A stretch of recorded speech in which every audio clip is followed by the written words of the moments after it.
Bienvenue sur le Making of partie 3 de la demande en mariage de PV et Caro. Avant tout, si tu n'as pas vu la vidéo principale, je t'invite à aller la voir. C'est bon? T'es allé la voir? Parce que sinon, tu vas rien comprendre. Ok, alors c'est parti. Je te remets dans le contexte. Après cette belle et grosse journée, on a enregistré des interviews de l'ensemble des personnes présentes pour connaître leurs ressentis avant et pendant cette journée. Pour cette partie 3, on va vous expliquer comment ça s'est passé le jour J. Moi ça commence hyper tôt, parce qu'il faut préparer tous les burgers, tous les sliders qu'on doit envoyer pour aujourd'hui. Mais c'est juste le kiff quoi. T'arrives ici, tu vois déjà de l'émulsion dans tous les sens, il y a tout le monde qui court déjà un peu partout. Au début de la journée, on est tous là pour s'exercer, pour organiser tout ça, pour faire ça bien. Et on est tous là pour que PV et Caro aient un super souvenir de ça. On commence à mettre la salle en place, la salle du buffet. Où il va y avoir du coup le prank avec la gougère aux chèvres. Tout était nickel, à 11h c'était prêt, donc on était en avance. Après on a mangé les super burgers de Damien, ce frère. On fait une première répète, on se met à la place de Caro et tout. Moi je me dis putain la pauvre. Je vais être une meuf plutôt relou. Après j'ai vu que Antoine était genre bien relou, donc je me suis dit vas-y j'ai une marge en vrai. Très impatient, j'ai trop envie de jouer, j'ai envie d'être exécrable en vrai. Moi j'étais méga stressée parce que je ne connais pas l'outil TikTok.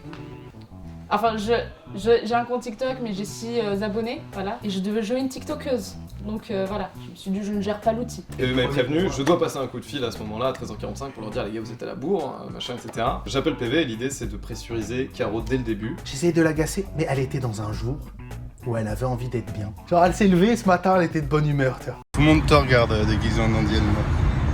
Tout le monde te regarde, tout le monde passe là, ils font ah bah dis donc, elle est déguisée en indienne. Oh bah écoute, oui. Quand on a eu l'heure de retard, on essaye de la chauffer un peu avec Camille, elle prend pas. On arrive bientôt.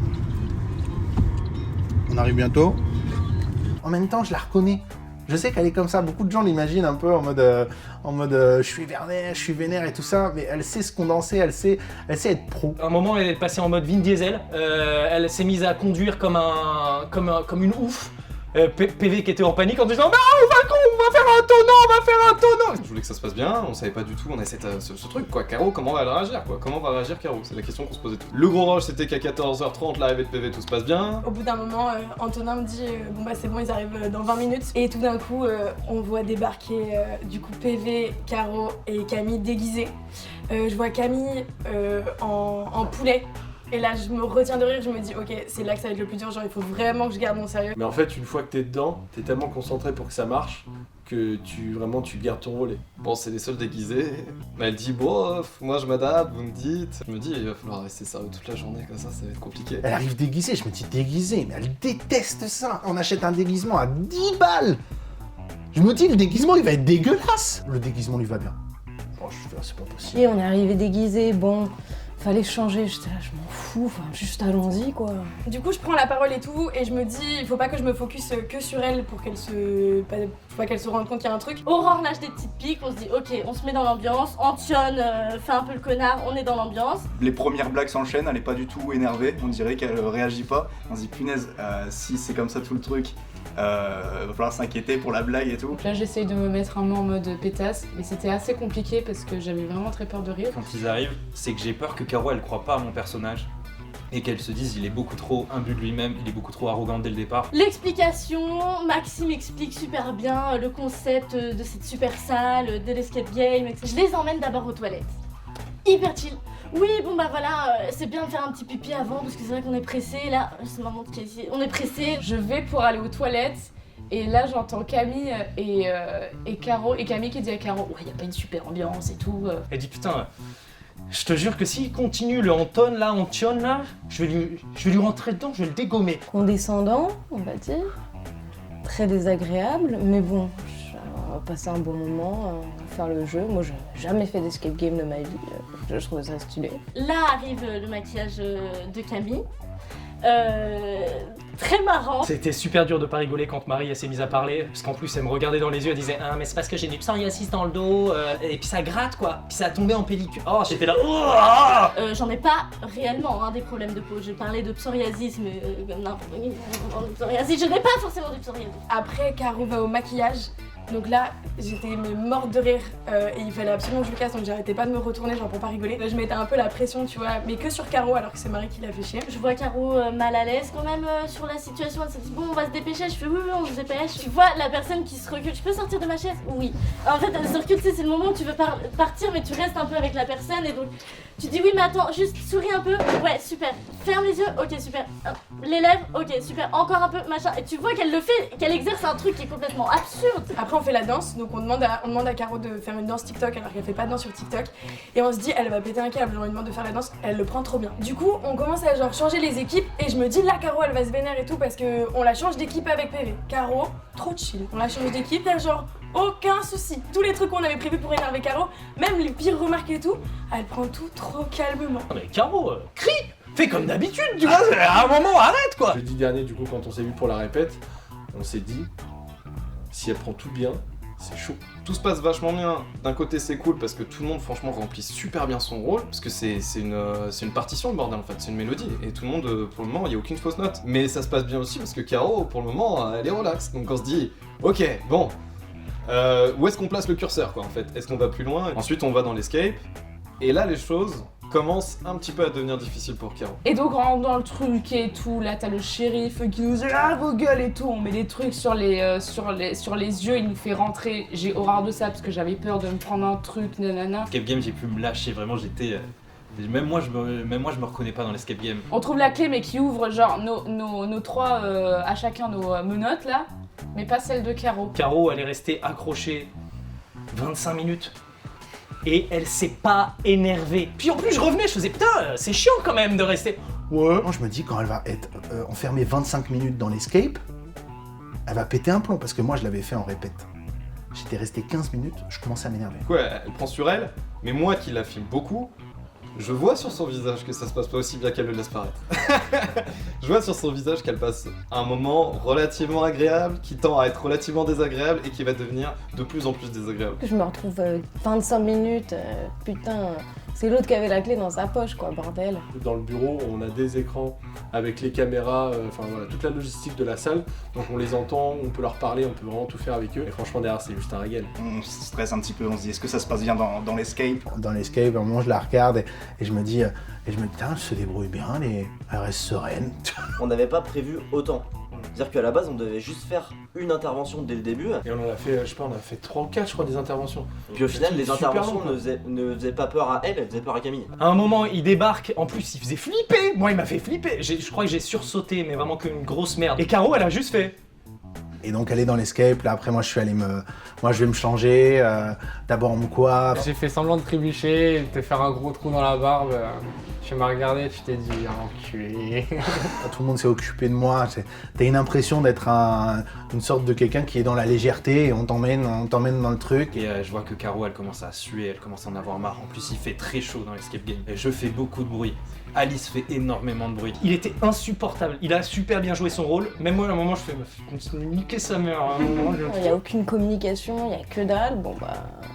Moi je m'en fous, je veux juste trouver un point, donc je me concentre, je me focalise, Camille qui m'aide un peu. Je sais qu'en Tion, on cachait les indices ensemble, des fois il me donnait des trucs. En fait, faut se dire que à ce moment-là, Caro, c'est la locomotive, les autres c'est les wagons, avec les freins à fond les ballons. Donc en gros, elle avance avec vraiment tout contre elle, et malgré tout, elle s'en sort, elle avance, elle reste calme, machin. Et c'est vrai qu'à la fin, moi je me permets d'aller voir Tion et lui dire, on place le curseur encore un peu dessus, vois jusqu'où on peut aller. Pour vraiment la faire craquer quoi. Elle essaye d'écouter la radio, on gueule à côté, on met vachement de mauvaise volonté dans tout ce qu'on fait. Moi je fais un peu de la merde quoi, je charge des trucs qui ont rien à voir et tout. En plus elle me disait rien, je l'appelais tout le temps Coralie aussi et tout, genre j'essayais d'être un peu odieuse avec elle. Caro elle ne bougeait pas, je lui disais putain ils sont chiants. Entre l'autre qui est teubé et lui qui est un pauvre con, et elle me disait non mais ça va, on est une équipe. Mais non, on n'est pas une équipe, Caro! Vers la fin, vraiment, j'arrêtais pas de dire ah vas-y, j'en ai marre, ça me saoule, enfin vraiment de faire le truc relou par excellence quoi, surtout quand t'es dans un jeu. On sort, on perd, elle aime pas perdre. On perd. Mais normalement elle décoche, tu vois, elle est là, je fais, t'as vu, on a perdu. Ouais. Au final, bon, ben, on n'a pas réussi, mais j'étais pas loin.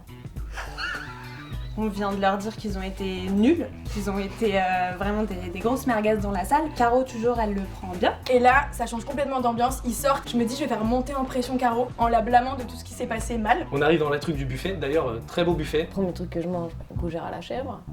Et elle a un déclic, elle dit oh là là, j'espère que PV n'en a pas mangé. Je me suis dit heureusement qu'elle l'a remarqué tout seul. Si jamais elle le remarque pas, je peux pas faire t'as vu PV, j'espère qu'il a pas mangé des trucs aux chèvres parce que sinon il va mourir. On passe au moment fatidique où je supprime les rushs. Et là, bah, c'est l'explosion, c'est le climax, c'est le moment où la tension elle est censée éclater. Mais c'est l'autre là, je joue la grosse balance, c'est lui qui a tout, c'est lui là, je t'ai vu frère. Déjà t'as été insupportable pendant tout le truc, c'est toi qui as fait ça. Ça démarre et Caro elle continue à faire les photos. Pas de réaction l'autre, elle était là avec son chocolat sur la tête en faisant. Et là, donc c'est le moment où je me dis ok, je vais aller appeler le boss et je me dis je vais continuer dans la lancée de saouler encore plus Caro.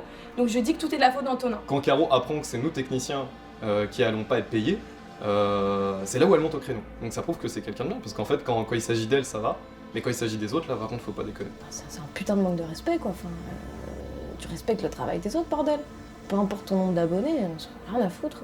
Donc on s'engueule avec Antion et c'est vrai qu'on se fait prendre par l'intensité de nous-mêmes, on s'engueule vraiment presque. On entend des gens gueuler de l'autre côté de la porte. On se dit ça y est, c'est en train de marcher. Donc du coup Julien il arrive, il se met derrière la serrure et il filme tout. C'était trop intéressant parce que du coup on voyait à travers la serrure ce qui se passait, on était là genre comme un film au cinéma quoi. Et sincèrement cette engueulade elle est d'une réalité énorme. Là, il y a un moment, il y a quelqu'un qui dit ça y est, il s'engueule, faut se placer. On écoute et on attend le signal de Marie qui va dire PV. Et là, le pire du pire, il y a Marie qui arrive, qui ouvre la porte. Là, je vois Marie débarquer en chiale, en mode genre ouais, il parle de chèvre et tout. Et à partir du moment où Marie dit PV, on installe tout le monde derrière. Moi je retourne prêt à lâcher le panneau de placo. Moi j'étais pas du tout à l'aise avec le fait de dire ton mec est en train de crever, viens le sauver. PV chèvre, bon bah ni une ni deux, moi je suis partie. Et là, mais moi je suis choqué parce que elle disparaît. Harry Potter. Usain Bolt, pouf, elle est partie dans le truc. En plus, elle savait pas où elle allait, tu vois. Juste, elle a ouvert une porte, elle a couru. C'est gestion de crise zéro quand même. Hein. Elle court, tu vois. Et puis à un moment, je sais pas, elle s'arrête. Donc je passe devant, j'ouvre la porte et je me dis putain, elle rentrera jamais. Je fais rentre, vas-y. Ça n'a pas de sens d'aller dans une salle avec 4 bouts de placo comme ça. Elle rentre et je claque la porte derrière et je vois j'entends Marie qui met la clé. À ce moment-là, il y a vraiment mon cœur qui dit Marie, t'es une merde, t'es une merde. Je cours parce que je voulais pas louper la surprise. On fait toute cette journée de malade où au final j'avais pas envie de louper la surprise. Et alors nous on se dépêche, on fait tout le tour pour pouvoir se préparer, pour pouvoir la filmer. Elle est dans tous ses états, elle pète un câble, elle dit un truc genre mais appelez les pompiers, appelez. Mais en plus, tu sais, c'est le moment où quand je l'ai vue dans cet état-là, je me suis dit on est des bâtards. Elle va nous détester, j'espère qu'elle va dire non. Sa réaction était tellement humaine, sincère et forte, mais en même temps c'est normal. Ton mec est en train de crever, j'aurais pas espéré moins d'elle quand même, genre ah il m'a mangé de chèvre, trop tard, tant pis, ça, on continue. Moi personnellement j'ai eu peur, vraiment peur. Parce que c'était pas comme ça dans les répétitions, c'était pas... Je me retrouve 4 murs. Je sais quoi cette merde. Du coup, je vais pour ressortir par la porte par laquelle je viens, paraît logique, fermer à clé. Et là, elle dit c'est quoi ce bordel avec 4 panneaux de placo là? Je dis une petite seconde, je lâche. Là, le mur il tombe, je vois plein de monde. Tout le monde. Je vois un parterre rouge. Je la vois, moi je chiale, mais direct. J'avais mes genoux qui faisaient ça, je fais horreur, je me sens pas bien. Au départ, elle voit même pas PV. Elle nous regarde, qu'est-ce qui se passe? Il est où PV? Je vois le regard de Caro qui commence à balayer la salle, qui tombe sur nous. Ouais. Et il y a ce moment trop bizarre où on la regarde dans les yeux en mode ouais meuf, c'est pas ce que tu croyais. J'étais de dos, mais j'ai vu ses yeux, tu vois ce que je veux dire? Elle était Walking Dead, je la pousse pour qu'elle avance. Je dis avance, c'est ma main, va sur le tapis. Complètement hébétée et tout, elle avance, je pense qu'elle doit avoir juste PV. Et moi je sais plus quoi faire. Genre j'ouvre mon truc, je fais regarde ce qui se passe. J'ai essayé de me décaler discrètement, donc je fais des petits pas tout doucement et je marche sur la porte et on entend clac. Je fais putain, donc je suis resté comme ça en me disant là faut plus que je bouge. Genre j'ai trop envie de pleurer et tout, je me dis c'est trop beau mais faites qu'elle dise oui, parce que si elle dit non, c'est la mort genre. J'ai entendu dire tout ça pour ça. Elle lui dit mais t'es un fou, t'es un malade, genre. Vraiment, j'avais l'impression d'être dans un film en fait, et de voir le scénario du film se dérouler sur la chanson, avec le genou qui tombe sur le refrain. Tu sais qu'il y a déjà un taux d'émotion qui est à 99,9%, toi t'es le 0,1% restant. Et faut pas te rater quoi. Et je vois que la personne en face de laquelle je m'engueulais il y a 2 secondes, bah elle est là en face de quelqu'un qui la demande en mariage. Genre même moi je comprends pas à ce moment-là, donc je me dis dans sa tête qu'est-ce qui doit se passer. Et là elle dit oui, et genre j'ai trop envie de pleurer et tout. Trop d'émotions pour moi. Je suis hyper sensible et vraiment c'était trop touchant. Franchement, c'était trop chou. Moi je suis pris par l'émotion, j'arrive plus à filmer, j'arrive plus à contrôler vraiment ce que je fais et c'est ça qui est cool. Tout le monde a applaudi et là je suis hyper ému et... À ce moment-là je me dis on a réussi bordel, on a réussi quoi, c'est trop bien qu'on a réussi. Je me dis waouh, il s'est passé tellement de trucs en peu de temps, je suis content, je suis soulagé qu'on soit allé au bout. Mais c'est vraiment une expérience qui était très cool. Je suis très content d'avoir participé, et je suis content que ça ait marché, je suis content qu'elle ait dit oui, parce que sinon on aurait dû tout recommencer. Je crois qu'elle me déteste encore quand même, mais c'est pas grave. Je suis très fier de ce qu'on a réussi à faire. On a réussi quelque chose de dingue. On va se coucher ce soir, Caro va avoir des étoiles dans les yeux. C'est ce que je voulais, je suis content, je suis heureux. Et hyper touché par tous les gens qui me sont entourés, qui m'ont entouré pendant toute cette journée. Voilà. Et voilà, fin de la partie 3 et dernière partie de ce making-of. Si tu as des questions auxquelles on n'a pas répondu, n'hésite pas à les poser en commentaire. Les vidéos sur PV Premium, c'est pas fini, on revient très vite avec plein de nouveaux projets. Pour ne rien louper, abonne-toi, active la petite cloche. Allez, salut!